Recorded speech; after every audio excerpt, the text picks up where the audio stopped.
Nako ka Eric Celis, may binunyag po kay Robin Padilla at kay Darna, no? Ito po ay educational video po ito, ha. Ito po ay pakinggan niyo mabuti dahil dito po ay marami kayong matututunan, no? Si ka Eric Celis po, hindi siya nanghihikayat, kundi educational to, tinuturo niya kung ano ang mga naging karanasan niya nung siya ay nasa bundok pa, no? Marami kayong malalaman dito. Kaya sabi ko sa inyo si ka Eric Celis talaga, yan nakakaalam ng mga bagay-bagay pagdating sa mga tungkol sa mga itinuturo niya kung sino. Ha? At talagang kayo na bahala umusga kung maniniwala kayo, hindi. Pero dati siyang kadre kasi, di ba? Kumbaga sabi niya, matagal ka na stuck sa ganung bagay, syempre, maaari ka panipaniwala yung mga sasabihin mo, no? Pero bago yan, no? Senator Robin Padilla, sa lalong pambabatikos nila, sa lalong pagdidiin nila, ha? Naging number 1 pa senatorial. Alam natin, last term si Senator Robin ngayon. Pero, syempre, pagdating sa 2028, nasa sa kanya yun kung tatakbo pa siyang senador o hindi na. No? Kasi number 1 siya, no? Sa Pulse Asia to, survey. No? Dati, ang number 1 si Tulfo. Ngayon, nangyari kasi, alam naman natin, tahimik yung dalawang Tulfo pagdating sa flood control, pagdating sa impeachment, akala mo kung sino magsalita, no? Bakit? Akala nyo ba magiging presidente kayo? Baka may balak tumakbong presidente kaya kayo nag-iingay sa impeachment. Kaya siguro todo sila, no? Todo takip sila sa flood issue. Tapos dito sa impeachment ang ingay nila, no? O ngayon, tingnan nyo, kakabatikos nyo kay Senator Robin, kakasabi nyo ob-ob si Senator Robin, naging number 1 pa siya sa senador. Kasi alam nyo bakit? Alam nyo naman yung formula eh. Pag inaapi ka, lalo ka mananalo. Si Senator Marcoleta, pinakulong nyo. Ha? Pag yan nakalaya, ha? Pagdating 2028, magiging vice president yan. Sigurado tiyak yan. Ha? Diyan yan ang tao kasi. Kasi ang tao po, maaaring ngayon, galit ka kay Senator Robin, no? Siguro after mga 1 month, 2 month, may maano ka, matatauhan ka. Ganun pala yun. Ganun pala si Senator Robin, totoong tao pala kaysa mga pinklawan. Kaysa pala yung mga loyalista, pa-plastic. Ito si Senator Robin, totoong tao. Diba? Marami siyang talagang, pag nagsalita si Senator Robin, bihira magsalita, pag nagsalita talaga pasok. Sa politika na to, isipin mo sinabi niya, bakit di natin imbestigahan lahat ng bank, yung sa bank, tungkol sa bangko? O nga naman. Diba? Ayaw nilang gawin yon. Ang ginagawa nila, op-op daw si Senator Robin. Op-op sa inyo to. Yung mga senador na tahimik, duwag, ayaw makilam sa flood control issue, at gusto panigan yung taas sa impeachment, yun ang ob-ob, di ba? Kay Senator Robin, hindi. Matalino. Wala nang kontrol sa kanya. Bagaman idol niya si PRRD, gusto-gusto niya, pero, syempre, alam niya kung saan yung limitasyon niya. Meron siya. Kaya, yan ang nagpa-number 1 kay Senator Robin Padilla. 48%, ang layo, number 2 pa si Soto, Big Soto. Hindi natin alam kung tatakbo si Big Soto ng presidente, no? Hindi natin alam. No? Lumayo na, pero kay Alan Cayetano, dumagdag pa, pati kay Loren. Nakita niyo yan? Yan siya sabi ko sa inyo. Apihin nyo pa ng apihin tong mga to. Apihin nyo lang, pati si Senator Marcoleta. Ito ba't lala? Lalong inaapi si Sara Duterte, mas lalong tumataas ang survey at sila bumabagsak. Tapos sabihin nila, wala naman sa numero yan eh. Okay, wala sa numero, okay. Pero halatang-halata naman kahit saan ka mag-survey. Kahit sa mga grupo-grupo, sa mga Zumba group, mga Toda group, o kung saan-saan mang grupo, tingnan mo, sino number 1? Si Sara. Bakit? Hindi dahil sa ayaw nila, dahil gusto nila, alam nila pag Duterte nakaupo, yung convenience sa daanan. Lahat ng kriminal, nakakaginhawa. Ang hirap kaya, ang daming rider, ang daming tricycle driver, ang daming taxi driver, o mga ano pang rider na tinatawag pag sa gabi na trabaho. Ang kanilang pinakaabala sa kanila, dalawa lang eh. Dalawa lang ang kanilang kalaban sa gabi. Alam mo, no? Puyat, saka yung krimen. Yung puyat, madaling tiisin eh. Inom lang sila ng kape. Pero yung krimen, hindi nila alam kung yung iaangkas nila. Baka huling biyahe na nila yun eh. Di ba? Ano pinakamasarap na magtrabaho ka sa gabi? Kahit yung mga call center agent, umuwi na madaling araw sila. Ano kinakatakutan nila? Yung mga nurse, ang dami yan. Mga gwardiya, ano kinakatakutan nila? Yung krimen. Ha? Pero pag walang krimen, napakasarap. Ha? Nagtatrabaho sila na maayos, okay naman sila eh. Yung sahod nila, sapat na sa kanila, para sa kanila, masaya na sila doon. Ang kailangan nila, proteksyon sa kanila. Kaso hindi maprotektahan dahil sa nangyayari ngayon. Sa nangyayari ngayon, walang takot yung mga krimen sa nakaupo. Walang pangil eh. Di ba? Simpleng bagay nga lang, yung pagtaas ng kuryente, hindi lang maasikaso eh. Yung kaya pagtaas ng krimen. Di ba? O, yan sabi ko sa inyo. Kaya walang ibang iniisip yung tao ngayon, kundi Duterte ang maupo. Hindi kasi kaya ng pinklawan eh. Di ba? Hindi kaya eh. Okay to, pakinggan natin ito. Si Ka Eric Celis, no? Ito educational video to ha. Hindi siya nang ihikayat dito, sinasabi niya lang yung mga past at yung mga dati niyang ginagawa, no? Okay. Sa naging pahayag ni Senator Padilla na naniniwala siya sa Kanya to ha, hindi sa atin to. Ideolohiya at mga prinsipyo ng komunismo minus yung karahasan, yung mga terrorist component or terrorism acts na ginagawa ng kadalasan attributed sa organisasyon na pinanggalingan ko. Dati na naging bahagi ako at ang iba pang mga kadre at mga leaders nitong organisasyon ng CPP, NPA, NDF na karamihan sa amin ay nagbalik loob na rin po at niyakap ang landas at buhay ng kapayapaan sa ilalim ng pag-iral ng batas sa ating lipunan. Ngayon, ang mga pagpupuna na ito ni Angel Locsin ay very loaded. Una, mayroon siyang pananaw na si Senator Robin Padilla ay naligaw at nalihis ng landas. Kinagat pa nga yan eh, pati ni ano, sino isa? Yung sekretary ngayon, si Gibo. Hindi sinabi ni Robin na siya ay komunista. Noon yun. Hindi ngayon. Yan ang pagkakaintindi kasi nila, mahirap eh. Di ba? Dahil ito ay sumusuporta kay Pangulong Duterte at sa pamamaraan ng pamumuno sa gobyerno ni Pangulong Rodrigo Duterte, and including pati ngayon ang pagiging aliado sa politika ng mga Duterte, including kay Vice President Sara Duterte. Tama. Pinuna yan ni Ms. Angel Locsin, no? Mula doon sa statement ni Senator Padilla na naging NPA din siya o naging bahagi ng NPA noong isang panahon na siya ay umiiwas sa batas nung siya ay hinahabol para ipakulong. Inamin naman niya eh. Nakulong siya. Naging bad boy siya. Kaya nga maraming bad boy na pelikula yan eh. At bad boy talaga si Robin. Kita nyo naman, di ba? Talagang pumapalag si Robin kahit kanino dyan, kay Kiko. Di ba? Nagkaputo ka sa Senado, naglalakad lang siya. Talagang alam naman eh. Dala yung pagkatao niya, hindi lang sa pelikula yung bad boy siya, pati sa totoong buhay eh. Di ba?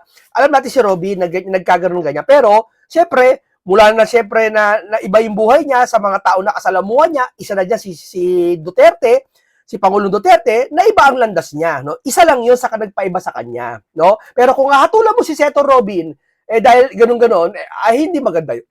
Pero huwag kayong mag-ala, sa kakahatol nila kay Senator Robin, number 1 pa rin siya sa survey sa senador. Pero ang masama nito, kung si Sara hindi ma-impeach, pwedeng senador ulit ni Senator Robin at si Bongo maging vice president. Kasi number 1 si Bongo sa vice presidential eh. Diba? Sakit ng ulo nila, no? Kung kayo pinamumugaran ng katotohanan, di sana yung taong bayan, yung survey nasa sa inyo. Wala sa mga Duterte. Talo kayo, no?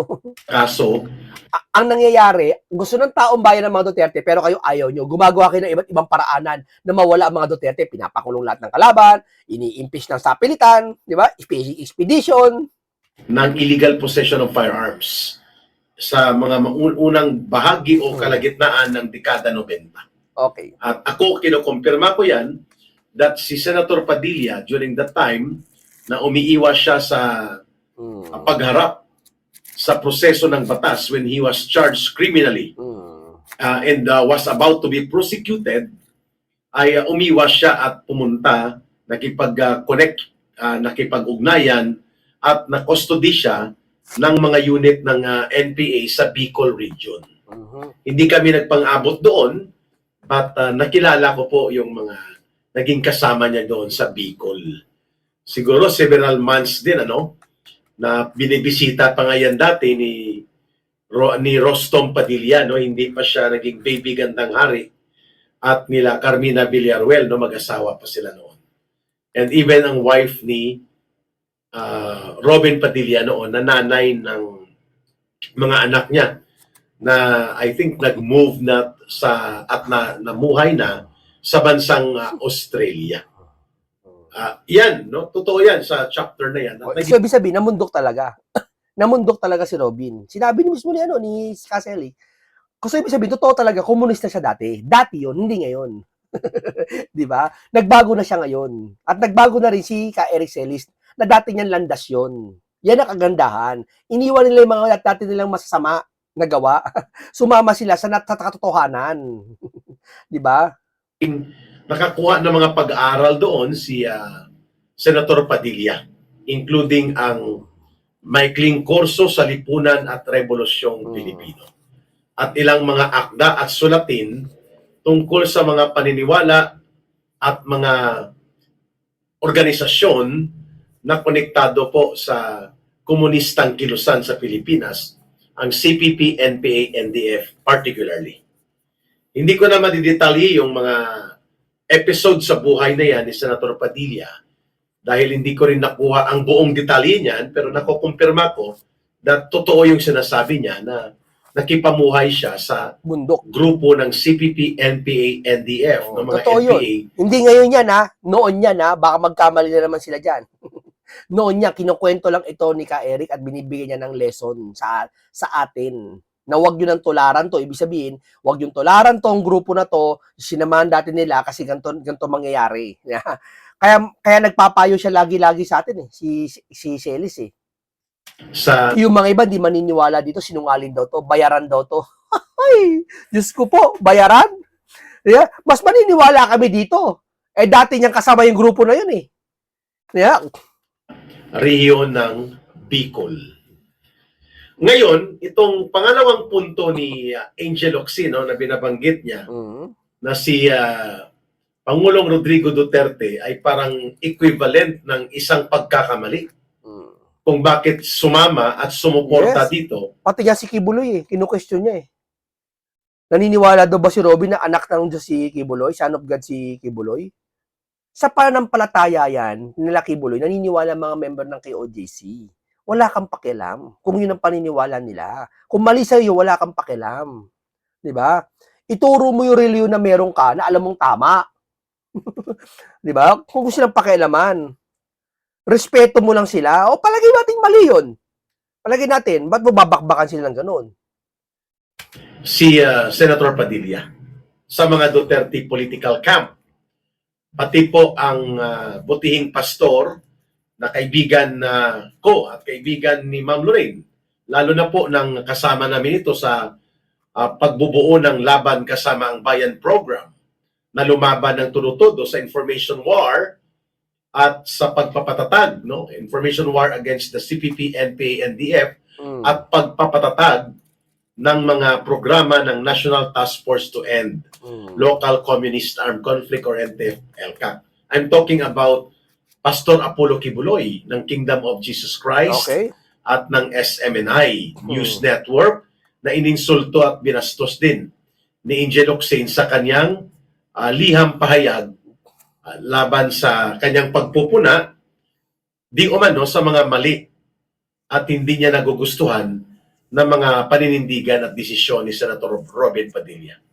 Ang pangatlo ay pati po ang mga pagtulak at pagsuporta ni Senator Padilla sa mga importanteng programa kagaya ng National Task Force to End Local Communist Armed Conflict, pinuna at pinakialaman din po ni Angel Ocsino, pati ang kanyang gripings o yung pagmamaktol ng kanyang kalooban na hindi daw siya ipinagtanggol ni Senator Padilla sa panahon na nire-red tag siya di umano ng mga tagapagsalita ng National Task Force to End. Ang hirap, kahit wala kang ginagawa sa tao, kahit wala kang ginagawa masama sa tao, pag yung tao na hinihintay ka palang ipagtanggol at hindi mo na ipagtanggol, magiging masama ka pala sa huli, Ang hirap pala Ba, sa kapitbahay mo, lalabas ka ng bahay mo, Wala, lahat ng kapitbahay mo, magbababait ka, Pero isang kapitbahay mo, nanghihingi pala ng tulong sa'yo na na inaasahan niyang tutulungan mo siya, hindi mo siya tinulungan,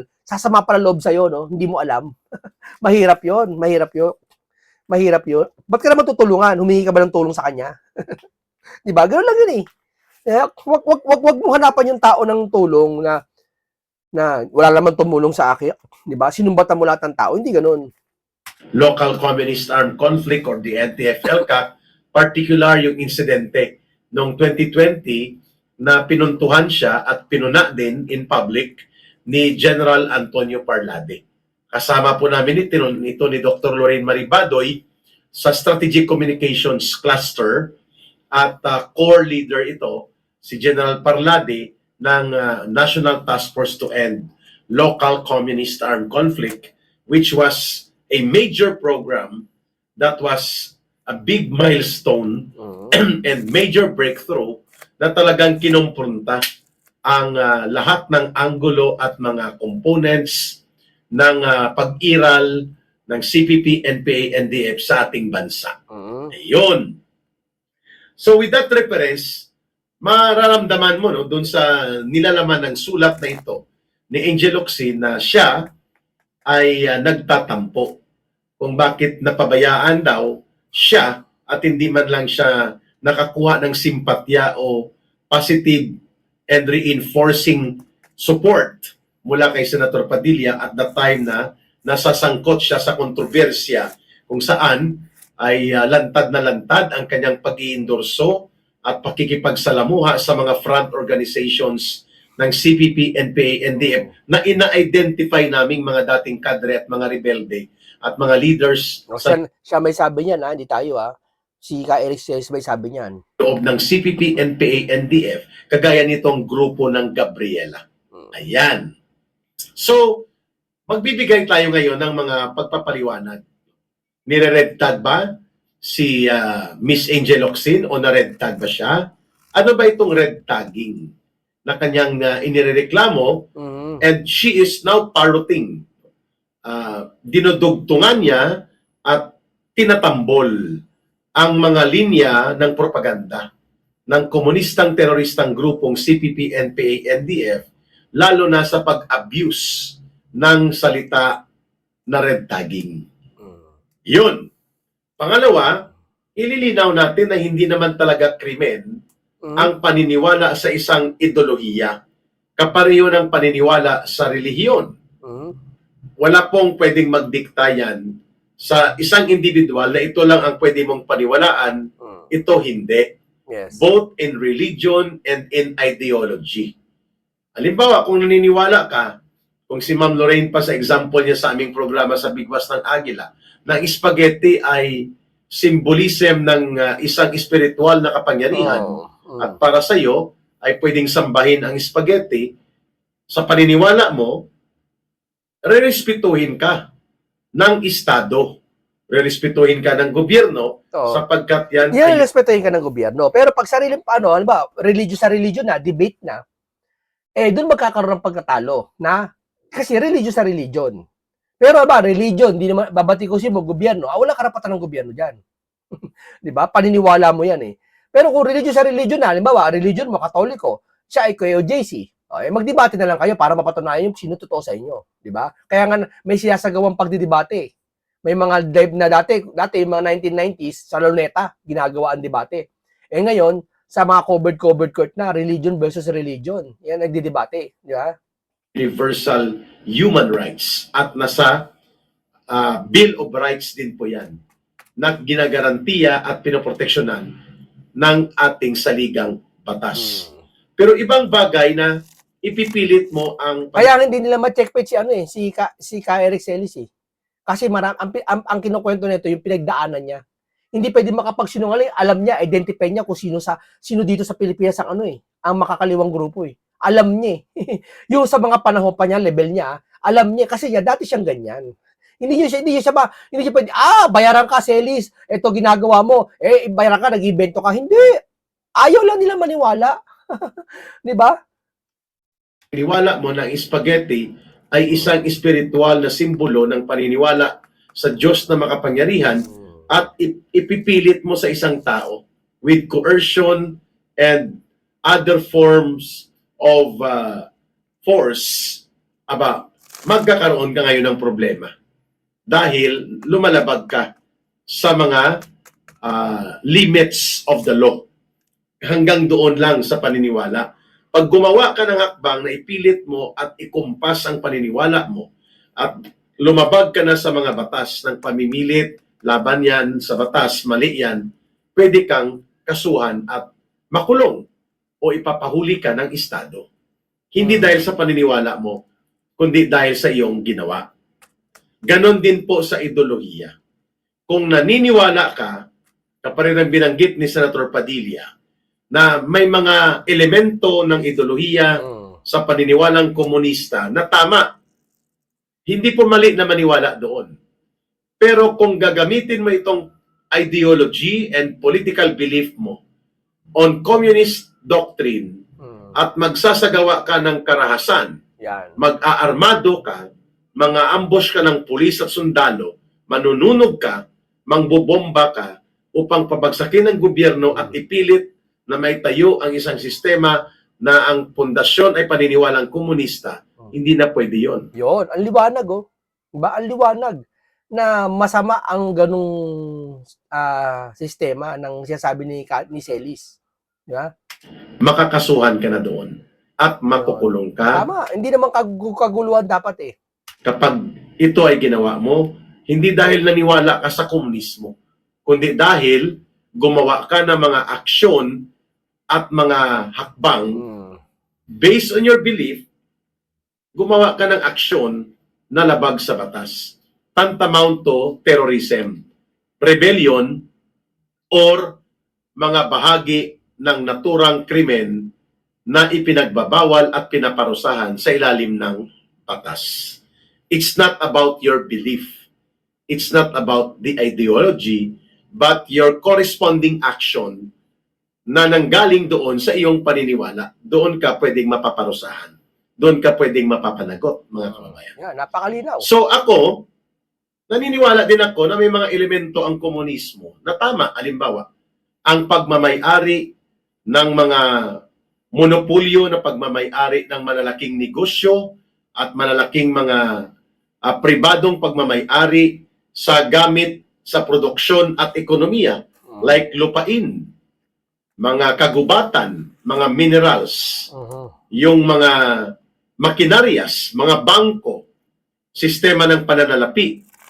Sa sistemang komunista o sa sistemang sosyalista, kung saan po malakas ang interbensyon ng isang... Kailangan talaga, may talino ka rito eh. Kailangan talaga marami kang alam. Hindi basta makikinig ka lang. Kailangan marami kang alam kasi maliligaw ka eh. Baka sabihin mo nang hihikayat si Celis, hindi ho. Kinukwento niya lang yung totoo na realidad.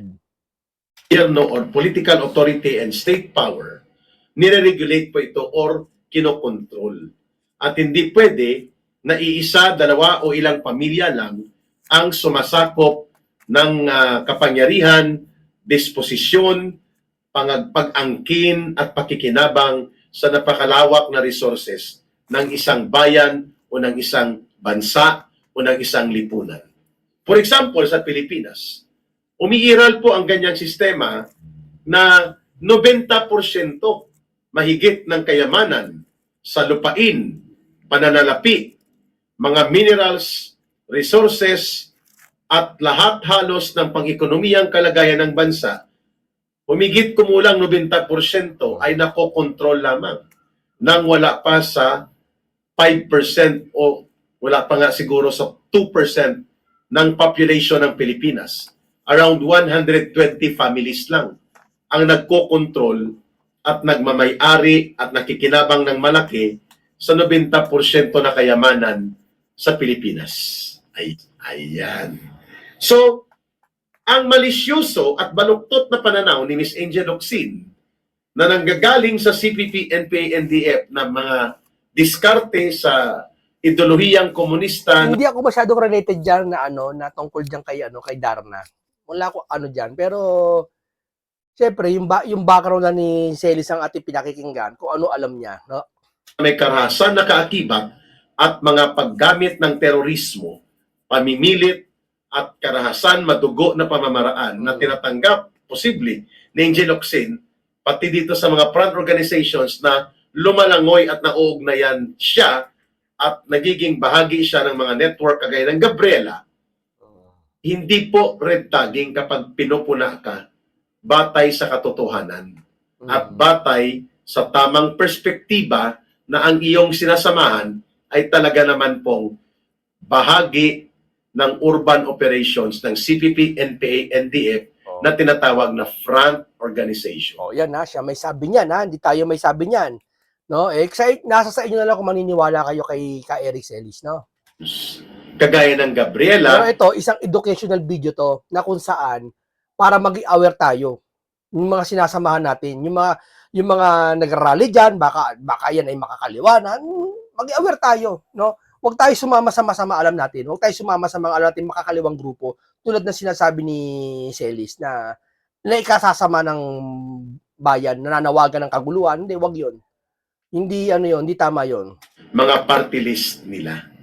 Now, dapat maintindihan ito ni Angel Locsin na ang pagsasabi ng katotohanan at ang pagsasagawa ng red tagging, kung red tagging man ang tawag nila, doon sa tamang target at totoong mga tao at organisasyon at mga pangyayari na nasasakop sa pag-iral ng komunistang teroristang grupong CPP, NPA, NDF, mapaarmadong unit nila sa kanayunan sa NPA sa mga bundok at kanayunan at mga baryo o sa mga front organizations nila nagkukunwaring mga aktivista at mga NGO. Di ba marami nagrally dyan nakaraan na dapat mag-rally yung INC na nung sa Independence, sa June 28 ba yon?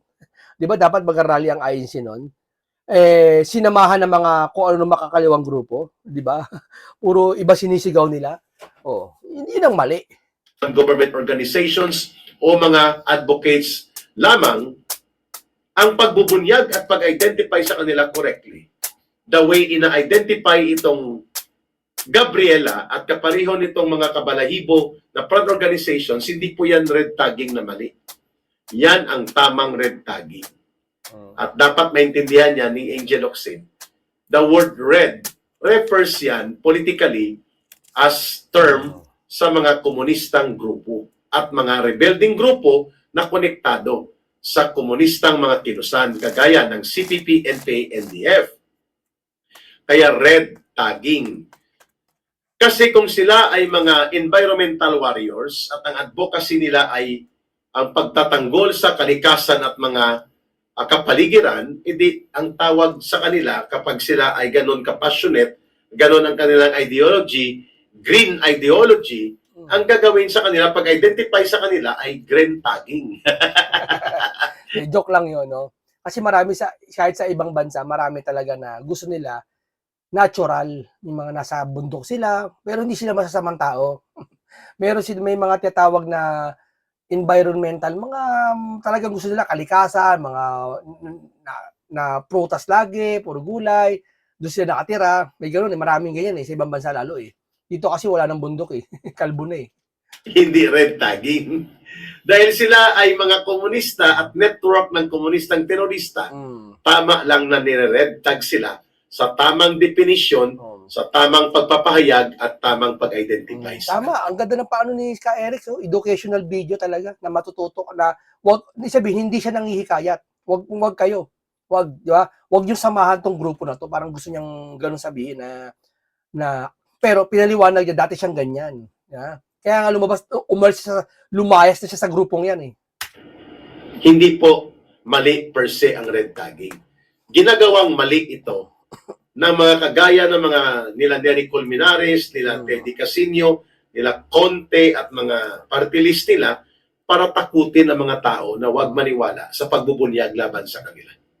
Well, pag-uusapan natin yan in other episodes. Okay, maraming salamat na napatunayan natin na si Senator Robin Padilla na dating komunista. Pero ngayon, hindi na. May paggalang si Senator Robin sa lahat ng tao. Pasin niya magalang. Si Pinky nga binabastos sa si Senator Marcoleta binabastos na lahat Pero ginagalang niya pa rin, no? Kaya tamo, naging number 1 si Senator Robin Padilla sa senatorial, di ba? Eto mga to, nagpapanggap na, maisingit ko lang kay Mima Alicia, no? Kay Mima Alicia.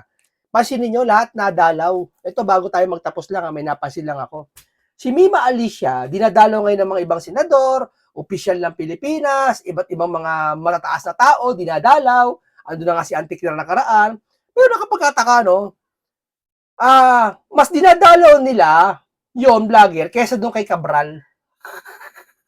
Nasa na po si Cabral? Bakit walang burol na kami nakita? Kinremate ba? Kahit man kinremate, sa atis man lang dinalaw 'Di ba? 40 years na naglingkod sa gobyerno yung tao.